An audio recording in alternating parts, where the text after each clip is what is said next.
Hello everyone. Now we are going to start with the next act, that is your Act 3 of your business law, that is your Consumer Protection Act of 1986.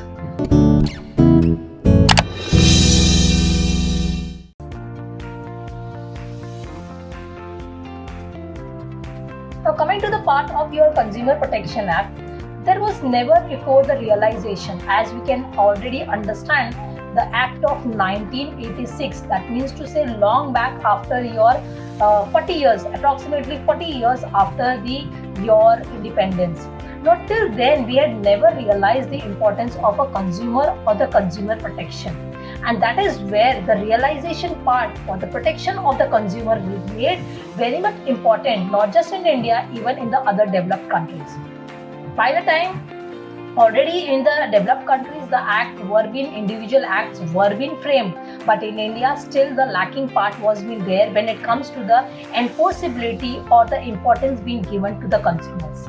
So that is where we realized together, no doubt the protection was being somewhere being given as per your contract act or as per your sales of goods act or as per your general laws, but there was no specific individual law. And that is where we realized there is a very much important need for the separate laws to be enforced for the consumer protection, and we came up with this particular law of Consumer Protection Act of 1986. Now there were the few of the specific reasons why we had enacted this act, one of which was your doctrine of caveat emptor. Let me explain you the term caveat emptor. That means to say, let the buyer be aware. Let the buyer be aware. Now this concept was been there originally in your Sales of Goods Act, which said a seller is never going to be liable for each and everything what the buyer is purchasing. We as a seller, we are not going to be responsible. We are not going to give you the information about the product and everything. Somewhere the buyer also needs to be vigilant by himself. That's what the term says, caveat emptor, buyer be aware. So over here, the consumer never realized the importance of that, and they were always being cheated, or the fraudulent or malpractice were being taken right. So that is where the first reason was for the protection from the doctrine. Doctrine means to say rule of the doctrine of your caveat emptor. So over here somewhere more of emphasis towards the consumer was being given. So no doubt a consumer will be aware, but still somewhere he needs to be protected from the malpractices. Second, the reason was that your collective bargaining. See, individual as a consumer, I am a consumer, let's suppose I am purchasing a biscuit, hardly a biscuit of rupees 25, maximum of 50 or 100 rupees. But a company which is running the business at a huge level of crores of rupees, is he going to consider the complaint of a buyer who is just a purchaser of 100 rupees amount? No, absolutely not. So that is where, as a consumer, if we collectively come together and fight for the rights of the consumer, we will be able to give the justification, or we will be able to get justice for the same. So second reason for framing of your consumer protection was giving a collective bargaining. The third was your multiple laws. Multiple laws means to say there were so many laws. As a consumer, I was never been given the importance, and I was never been knowing where exactly as a consumer I need to go and approach and file the complaint against the companies or the corporation or the organization. So over here, to give the exact perfect definition, to give the exact area through which the consumer can file a complaint or a case, they have been given a proper right platform where we have removed the multiplicity of the laws and we have framed one particular law, that is your Consumer Protection Act of 1986. And the fourth reason was hurdles in the litigation. Where we were having multiple laws, so at the same time, considering the filing a case for 100 rupee case or 100 rupee goods is not was being given the importance, and the litigations or the laws were not being given the importance to that level. And that is why we felt so we are required to give the importance, be it how much amount of money is being there. And the fourthly, remedy. See, every problem should have a proper solution and a remedy towards it.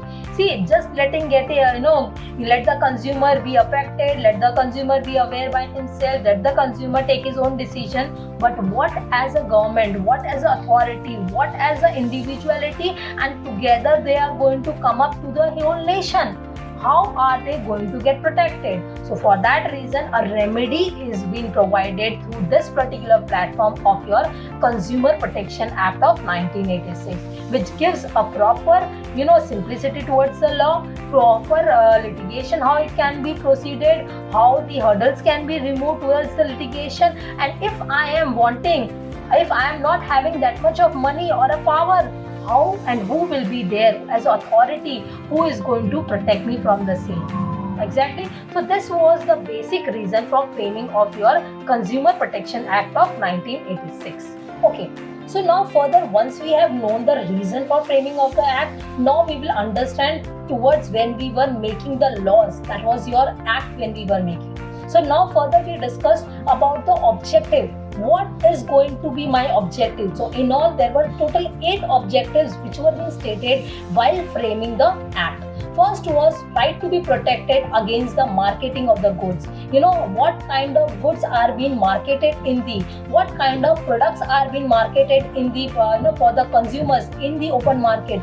Are they being given adulterated goods? Are we being provided the quality, quantity, and properly the advertisements are being done? So that is the check which is going to be taken place when I am as a consumer, when I am going to consume a particular goods. Second, when I am going to talk about, I should have a proper right to information.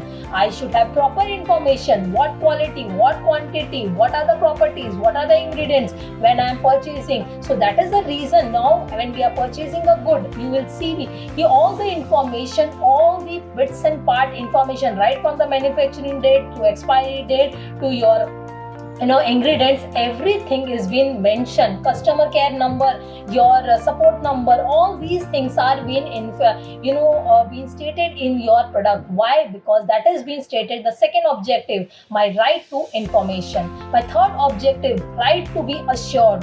Whichever way possible, I should get the access toward the variety of goods. I should be given assurity. What I am consuming is having authenticity, is having a reliability, is having a future benefit towards me. So that is the assurance. The third objective was right to assured. Right to be heard. That is your fourth objective towards the making of your Consumer Protection Act. I should be heard by the being a consumer, even for a 1 rupee or 1,000 or 1 crore rupees. There should be consumer benefit which will be given. There should be some kind of appropriate authority. Forum should be there. Consideration towards my problems should be there, and my problems should be heard in a very much proper manner. Justice should be given to me. Next is right to be redressal, right to seek redressal against unfair trade practices, adulterated practices, exploitation of the consumers, so that the consumers are not feeling vulnerable. They are not being affected by the huge marketers, be it within the country or be it outside the country. So that shouldn't be the case. Jahan pe we are feeling restless and we are being at the cost of the huge companies which are running. So I should be very much having a redressal agencies who are going to protect me from such kind of malpractices which are happening all around. Next is when I'm talking about the right to consumer education. Every consumer is having the right to education. Right to education regarding which product he is using, what product is using, how is he going to use it, what are the side effects. Every information needs to be given. Education, see, be it I am ready to accept that information or not, that is not an important thing for the sellers. But as a buyer, as a consumer, I need to be given education for the same. Right to be protected from the any kind of practices which are offering the goods in a competitive kind of a thing, jahan pe competitors are fighting with each other for the unfair trade practices and they are giving the deficiency or the deficit in the your goods and services. I should be protected from all the such kind of activities which can be any activities where the laws are, where the authorities are feeling where these particular people should not be utilizing their unconditional powers. Their authorities should not be considering their ways out where they can affect the functioning of these particular objectives. And last but not the least, protection from the spurious goods or offering from the goods of where the adulterated activity, deceptive practices, or your provisions of the services are being in such a nature where they are going to affect the public policies. So where I have to be very much vigilant, I have to be very much restricted when it comes to the protection of the consumers. So this is where the object or the reasons behind the framing of your consumer protection was first to be right to be protected against the marketing. Third was your second was your relating to your consumer right to assured, right to be heard, right to be educated, right to be seek redressal, right to be any kind of your malpractices when being done with your advertisements, right to be protected against the unfair trade practices, and right to be protected from the spurious goods or offerings which are being generally being presented or given by the authorities or by the organizations or any other boards. Thank you. We'll stop it over here for the part 1.